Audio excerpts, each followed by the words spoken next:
4 بھائیوں کی اکلوتی بہن، باپ کا اچھا چلتا ہوا کاروبار، معقول شکل و صورت، گریجویٹ، لیکن پھر بھی کہیں رشتہ نہیں ہو رہا تھا۔ ریدا کی بدقسمتی یہ تھی کہ جب 12 سال کی تھی تبھی کینسر جیسے موذی نے ماں کو آ لیا۔ ماں کو اپنا گھر بکھرتا ہوا نظر آیا تو علاج کے ساتھ 22 اور 23 سال کے لڑکوں کو جلدی سے بیاہ دیا کہ میرے بعد گھر تو سنبھالا رہے، اور پھر چند مہینوں بعد ہی چلی گئی۔ ابا نے بیوی کے جانے کے بعد کاروبار اور مسجد میں دل لگا لیا۔ گھر بہوؤں کے حوالے تھا۔ بھابھیوں کو اپنی بے ضرر مظلوم سی نند سے کچھ خاص پرخاش نہیں تھی۔ پیار نچھاور نہ بھی کرتی تو ظلم بھی نہ ڈھاتی تھی۔ ذرا بڑی ہوئی تو گھرداری سکھانے کے بہانے رات کے کھانے کی ذمہ داری اسے سونپ دی گئی۔ اسی طرح گھرداری میں بھی طاق ہو گئی۔ دونوں بہویں آپس میں سانجھا کر کے ایک ایک دیور کے لیے اپنی اپنی بہن لے آئی تھی۔ ایسا راج پاٹ کہاں ملنا تھا، اس لیے گھر میں امن اور سکون تھا۔ ریدا کی گریجویشن کے بعد ابا نے 4 بہوؤں کو اس کے لیے مناسب رشتہ دیکھنے کا کہا تو چاروں نے انتہائی فرما برداری سے منڈی ہلا دی اور رشتہ کرانے والوں سے رابطہ کرایا۔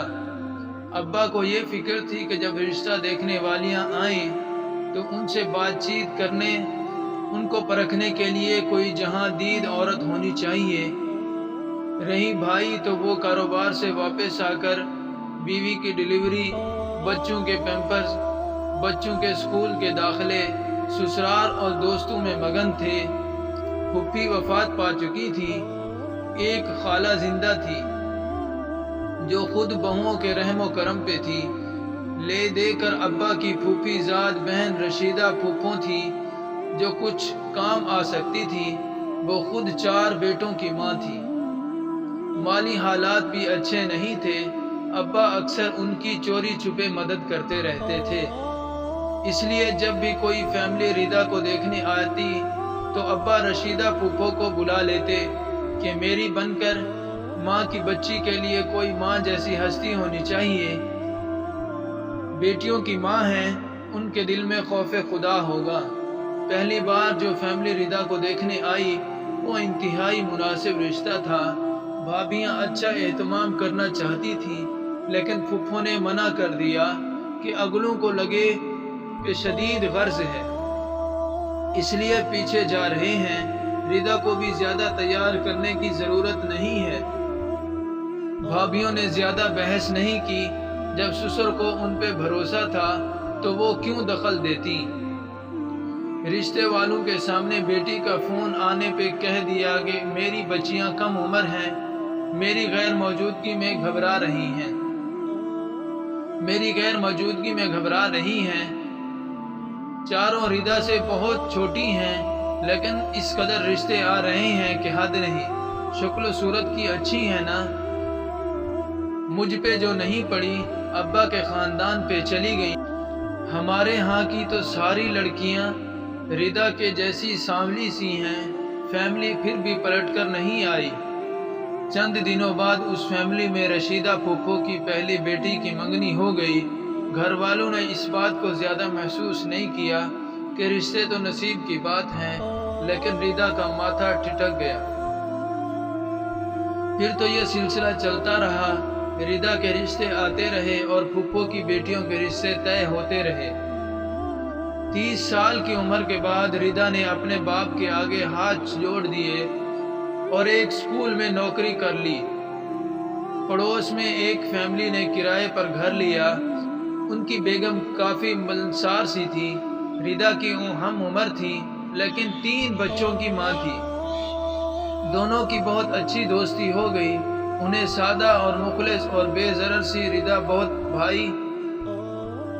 ایک دن ابا کے پاس آ کر اپنے شوہر کے دوست کے لیے ریدا کا ہاتھ مانگ لیا۔ خالد یتیم و یسیر تھا۔ ساری زندگی رشتہ داروں کی ٹھوکروں پہ رہا۔ چھوٹی عمر سے کمانے لگا تھا۔ آج ایک کامیاب بزنس مین تھا۔ اب وہی رشتہ دار اسے داماد بنانا چاہتے تھے لیکن اسے اپنے زخم بھولے نہیں تھے۔ معاشی جدوجہد کرتے کرتے 35 سال کا ہو گیا تھا۔ اپنے دوست کی بیوی جسے سگی بہن سمجھتا تھا، اس کے ہاتھ میں اپنی شادی کا معاملہ دے دیا تھا۔ بس ایک درخواست کی تھی کہ کسی مظلوم کا ساتھ چاہیے تاکہ ہم دونوں ایک دوسرے کے زخموں پر مرہم رکھ سکیں۔ دوست کی بیوی کے لیے ردا سے بہتر انتخاب کیا ہو سکتا تھا؟ اس طرح وہ مسئلہ جو 10 سال سے اٹکا ہوا تھا، صرف 2 مہینوں میں حل ہو گیا۔ جب اچھے دن آتے ہیں تو پھر تواتر سے آتے ہیں۔ اللہ نے جلد ہی اولاد بھی دے دی۔ خالد کا کاروبار دن و دن دگنی ترقی کرتا چلا گیا۔ بے حد خوبصورت گھر ردا کے سلیقے منہ بولتی تصویر تھا۔ جب ڈرائیور کے ساتھ نئی گاڑی میں میکے اور رشتہ داروں سے ملنے جاتی تو ہاتھوں ہاتھ لے آتی۔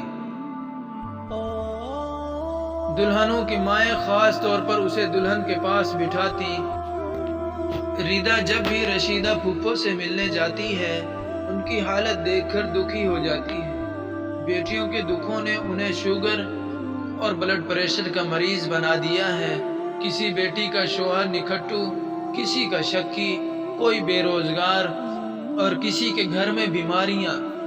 ردا ابے کی طرح چپکے سے ان کی مٹھی میں پیسے پکڑا جاتی ہے۔ گھر میں کوئی بھی تقریب ہو تو رشیدہ پھپھو کا حصہ بھیجنا نہیں بھولتی۔ ان کی دواؤں کا خیال رکھتی ہے، کیونکہ وہ جانتی ہے کہ کوئی کتنا بگاڑ سکتا ہے، کب تک بگاڑ سکتا ہے۔ اس رب کی تو بس کن کہنے کی دیر ہے، پلک جھپکتے ہی سب کچھ سنور جاتا ہے۔ ردا درست کر رہی ہے۔